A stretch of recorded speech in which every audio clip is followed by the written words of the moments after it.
എന്തിനാ ഞാൻ ദുഃഖിക്കുന്നത്? അത് പറയൂ. നിങ്ങൾ എന്നെ കൊണ്ടത് സന്തോഷമാണെന്ന് പറയാനോ, ഞാൻ പാർട്ടി വിരുദ്ധയാണ് എന്ന് കാണിക്കലാണോ നിങ്ങളുടെ ഉദ്ദേശം? അങ്ങനെയൊന്നും ഞാൻ പറയില്ല. അത് ഞാൻ പറഞ്ഞേക്കാം. എന്താ അങ്ങനെ പറഞ്ഞു? എന്തിനാ ഞാൻ സങ്കടപ്പെടുന്നേ? ജനങ്ങൾ വോട്ട് കൊടുത്തിട്ടല്ലേ വിജയിച്ചത്, അല്ലേ? അതുകൊണ്ട് വെറുതെ മാറ്റി ഞാൻ വിജയിച്ചു എന്ന് പ്രഖ്യാപിച്ചില്ലല്ലോ. അപ്പോൾ ജനങ്ങളുടെ ഇതിനെ ഞാൻ മാനിക്കണ്ടേ? ഞാൻ ജനവിധി മാനിക്കുന്നു. ഞാനും അങ്ങനെ തന്നെയാണ് പറയുന്നത്. ഞങ്ങളെ കുടുംബവുമായിട്ടുള്ള അടുപ്പത്തിൻ്റെ പേരിലാണ് ഗോവിന്ദേട്ടൻ ഇവിടെ വന്നത്. പാർട്ടി ഒന്നും നോക്കിയിട്ടായിരിക്കില്ല അദ്ദേഹവും വന്നത്, ഞങ്ങളും സ്വീകരിച്ചത്. ഞങ്ങളെ വീട്ടിൽ ആര് വരുമ്പോൾ ഞങ്ങൾ സ്നേഹത്തോടെ സ്വീകരിക്കും. അത് ഞങ്ങളെ മറക്കാത്തത് കൊണ്ടും ഞങ്ങളോടുള്ള ഇഷ്ടം കൊണ്ടും വന്നതല്ലേ. അവർ എത്ര പാർട്ടിക്കാർ ഇവിടെ വരുന്നുണ്ട്, എത്ര ജനങ്ങൾ വരുന്നുണ്ട് ഇവിടെ. എത്രയോ ജനങ്ങൾ ഇപ്പോഴും ഞാനിവിടെ ഉണ്ടാക്കി വെച്ചതാണ് ആ മ്യൂസിയം. ഞാൻ ഉണ്ടാക്കി വെച്ചത് ആ സ്റ്റാച്യു. എത്രയോ ആയിരക്കണക്കിന് ആളുകൾ.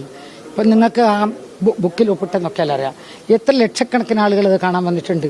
അതൊക്കെ ഞങ്ങളോടോ അദ്ദേഹത്തോടോ ഉള്ള സ്നേഹം കൊണ്ട് വന്നതല്ലേ. അപ്പം ആര് വന്നാലും ഞാൻ സ്വീകരിക്കും. എൻ്റെ വീട്ടിൽ വന്നാൽ അതിൽ പാർട്ടിയൊന്നും ഞാൻ നോക്കില്ല. പാർട്ടിയുടെ ആൾക്കാരെന്ന് പറഞ്ഞാൽ അതാരെ ഗോവിന്ദ മാഷ് നമ്മൾ മാറ്റി നിർത്തേണ്ട ആളാണോ? അങ്ങനെയാണോ നിങ്ങൾ പറയുന്നത്? ഞാൻ വീട്ടിൽ വരുന്ന ആരും പാർട്ടി മാറ്റി നിർത്തിയ ഒരാളാണ് ഗോവിന്ദ മാഷ്. അയ്യോ, അതെന്റെ വിഷയമല്ല, അതെനക്കറിയേണ്ട കാര്യമില്ല. എന്റെ വീട്ടിൽ വരുന്ന ആളെ ഞാൻ സ്വീകരിക്കും. ഞാൻ വിളിക്കില്ല. ഞാൻ പറയുന്നത് എന്റെ വീട്ടിൽ വരുന്ന ആളാ ഞാൻ സ്നേഹത്തോടെ സ്വീകരിക്കും.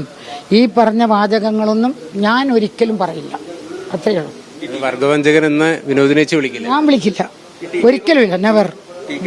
വലിയൊരു വിജയമാണ് തളിപ്പറമ്പിൽ നേടിയിരിക്കുന്നത്. പാർട്ടിക്കെതിരെയാണ്. അതിനൊക്കെ എങ്ങനെ കാണുന്നത്? അതൊന്നും ഞാനിപ്പോ പറയില്ല. പാർട്ടിക്കെതിരെ സംസാരിക്കേണ്ട ആളല്ല ഞാൻ.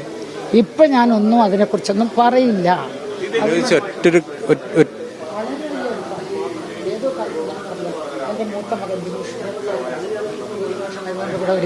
ഏകദേശം ഒരു കൊല്ലത്തോളം ഡൽഹിയിൽ താമസിച്ചിട്ടുണ്ട്.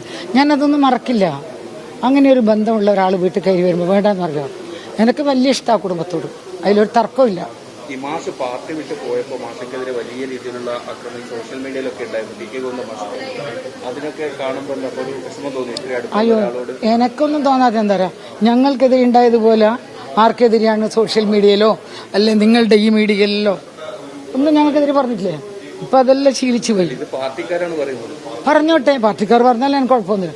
ഞങ്ങളതൊക്കെ ശീലിച്ചു പോയി. ആരെ കൊണ്ട് പറയുമ്പോൾ എനിക്കറിയാം ഇല്ലല്ല 2 ദിവസം ആയുസേ ഉള്ളൂ. അത് പറഞ്ഞോട്ടെ, അതൊന്നും വിഷയമല്ല. എന്തിനാ ഞാൻ ദുഃഖിക്കുന്നത്? അത് പറയൂ. നിങ്ങൾ എന്നെ കൊണ്ടത് സന്തോഷമാണെന്ന് പറയാനോ, ഞാൻ പാർട്ടി വിരുദ്ധയാണ് എന്ന് കാണിക്കലാണോ നിങ്ങളുടെ ഉദ്ദേശം? അങ്ങനെയൊന്നും ഞാൻ പറയില്ല. അത് ഞാൻ പറഞ്ഞേക്കാം. എന്താ അങ്ങനെ പറഞ്ഞു? എന്തിനാ ഞാൻ സങ്കടപ്പെടുന്നേ? ജനങ്ങൾ വോട്ട് കൊടുത്തിട്ടല്ലേ വിജയിച്ചത്, അല്ലേ? അതുകൊണ്ട് വെറുതെ മാറ്റി ഞാൻ വിജയിച്ചു എന്ന് പ്രഖ്യാപിച്ചില്ലല്ലോ. അപ്പോൾ ജനങ്ങളുടെ ഇതിനെ ഞാൻ മാനിക്കണ്ടേ? ഞാൻ ജനവിധി മാനിക്കുന്നു.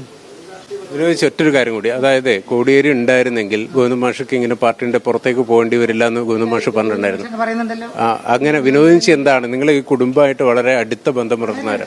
അപ്പോൾ അങ്ങനെ ഒരു സാഹചര്യം കോടിയേരി തടയുമായിരുന്നു, കോടിയേരി ഉണ്ടായിരുന്നെങ്കിൽ? ഉറപ്പായിട്ടും തടയുന്ന എനിക്ക് തോന്നുന്നു. തടയും. ഇതൊന്നും ഉണ്ടാവുമായിരുന്നില്ല.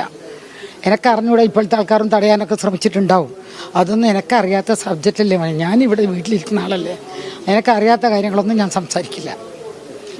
ഇതിനകത്ത് ഇപ്പം ഗോവിന്ദ മാഷ സ്വീകരിച്ചതിൻ്റെ അകത്ത് പാർട്ടി അണികൾക്കിടയിൽ ഒരു വിമർശനം അങ്ങനെയുള്ള കാര്യങ്ങൾ വന്നു കഴിഞ്ഞാൽ എന്താ ചെയ്യുക? I don't care. എന്തായി പറയുന്നത്? എൻ്റെ വീട്ടിൽ ആരെങ്കിലും വന്നിട്ട് ഞാൻ കുറച്ച് നേരം ഇരുന്ന് വർത്താനം പറഞ്ഞ് ഞാൻ ഉണ്ടാക്കിയ മ്യൂസിയം എൻ്റെ ഭർത്താവിനെ കുറിച്ചുള്ള ഓർമ്മകൾ പങ്കിട്ടത് എൻ്റെ പാർട്ടിക്കാൾ വിമർശിച്ചു എന്ന് പറഞ്ഞാൽ ഐ ഡോണ്ട് കെയർ. അത്രയേ ഉള്ളൂ. നെവർ. ഞാൻ അങ്ങനെ ചിന്തിക്കുന്നേ ഇല്ല. അതെല്ലാം ഒരു അർത്ഥശൂന്യമായ ചോദ്യങ്ങളും ഞാൻ അതിന് ഉത്തരം പറയാനും പാടില്ല. അതൊന്നും എന്നെ ബാധിക്കില്ല. ഇവിടെ വന്നിരുന്നല്ലോ, പി.കെ. ശ്യാമള ടീച്ചർ എന്നെ കാണാൻ വന്നിരുന്നല്ലോ സ്ഥാനാർത്ഥിയായപ്പം. ഈ കണ്ണൂർ ജില്ലയിലെ 8 സ്ഥാനാർത്ഥികളും എന്നെ കാണാൻ വന്നിരുന്നല്ലോ. ഞാൻ വളരെ സ്നേഹത്തോടെ അവരെ സ്വീകരിച്ചിരുന്നല്ലോ. എൻ്റെ വീട്ടിൽ വരുന്ന ആൾക്കാരോടെല്ലാം ഞാൻ അങ്ങനെ പെരുമാറൂ. അതായത് നിങ്ങൾ ഈ പറയുന്ന പാർട്ടി എനിക്കെതിരെ പറയുന്നവരല്ലേ, പാർട്ടീൻ്റെ എല്ലാവരും വരുമ്പോൾ ഞാൻ അങ്ങനെയല്ലേ പറയുന്നുള്ളൂ. ഞാൻ അത്രേ ഇതിലെല്ലാം കാണുന്നുള്ളൂ.